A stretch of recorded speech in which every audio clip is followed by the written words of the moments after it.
जन्म जन्म से आपकी मेरी आत्मा इसी को ढूंढ रही है। कल भी मैं आपसे कह रहा था, देखो हम जीवन भर आत्मपीड़न करते हैं। आत्मपीड़न माने अपनी आत्मा को पीड़ित करना। वो कार्य जिसको करने से आत्मा दुख पाएगी, वही कार्य हम करते हैं। कभी काम के वशीभूत होकर करते हैं, कभी क्रोध के बस में आकर करते हैं, कभी लोभ मोह हमसे करा लेता है, कभी हमारा अहंकार हमको बाध्य कर देता है वो करने के लिए। पर हम वो कार्य करते हैं जिससे हमारी अपनी ही आत्मा पीड़ित होती है।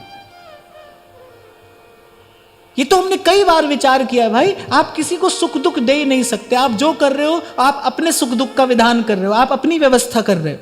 पर पीड़न आत्मपीड़न ही है। चाहते तो सुख है और बिल्कुल विपरीत मार्ग पर चल रहे हैं।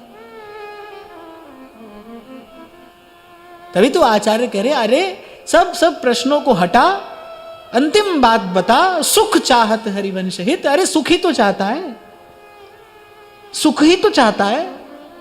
अरे एक और बात, दुख से मुक्ति का नाम सुख नहीं है। दुख से मुक्त होने का नाम सुख नहीं है। पैर में कांटा लगा, दुख हुआ, निकल गया, क्या वो सुख हुआ? नहीं भाई, वो तो सुख नहीं है। ये भी एक भ्रम है कि भाई दुख से मुक्त हो जाए तो सुखी हो जाएंगे। कल इसी विषय पर चर्चा हुई ना, जिते विनायक शुभ अशुभ विघ्न करे नहीं कोई।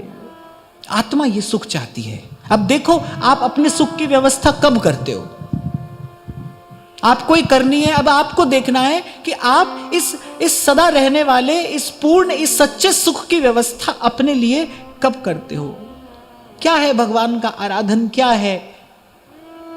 गुणीजन कहते हैं, आपुन ही को खोज मिले तब राम सनेही। आपुन ही को खोज माने पहले अपना पता पा, तू कौन है। मैंने कहा ना, जब तक हमको लगेगा कि मेरा मन, मेरी बुद्धि, मेरा परिवार, मेरा संसार, मेरा शरीर, इसके साथ जुड़ी है सारी अहमता ममता, तब तक तो भाई ये संसार कांटों की बाड़ी और उलझ उलझ मर जाना है।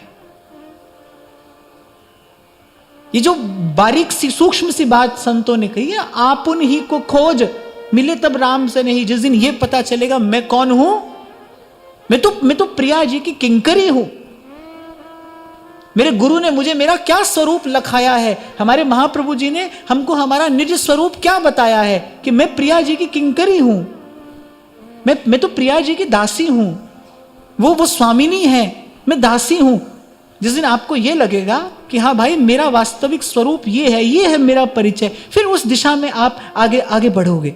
सत्य क्या है आपकी दृष्टि में, आपकी भाषा में, आपके विचार में जो सत्य है वो तो सबका अलग अलग है, पर सत्य तो सबका अलग अलग नहीं हो सकता। जो अलग अलग हो वो सत्य नहीं है।